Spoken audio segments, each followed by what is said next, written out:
आज सगळे युवा या ठिकाणी आहेत. युवांना काय हवंय? शिक्षण हवंय, रोजगार हवाय. नवीन शिक्षा नीती मोदीजींनी दिली.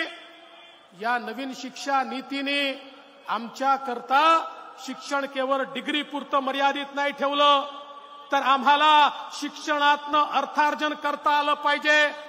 कुठल्याही प्रकारची डिग्री घेतल्यानंतर त्याला असं कौशल्य प्राप्त झालं पाहिजे की तो रोजगार स्वयंरोजगाराकरता तयार असला पाहिजे. अशा प्रकारचं शिक्षण हे तर दिलंच, पण ते देत असताना मोदीजींनी सांगितलं इंग्रजांनी 150 वर्ष आमच्यावर राज्य केलं म्हणून केवळ इंग्रजांच्या भाषेमध्ये आम्ही का शिकायचं.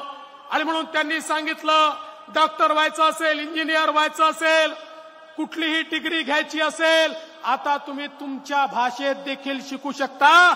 पूर्वी एखाद्याला डॉक्टर किंवा इंजिनियर व्हायचं असेल तर इंग्रजीतच शिकावं लागायचं. आता मराठीत शिकणारा मराठीमध्ये MBBS ची डिग्री घेऊ शकतो, मराठीमध्ये इंजिनिअरिंगची डिग्री घेऊ शकतो, मराठीमध्ये MBA ची डिग्री घेऊ शकतो. आता भाषा हा त्या ठिकाणी भेद राहिलेला नाही.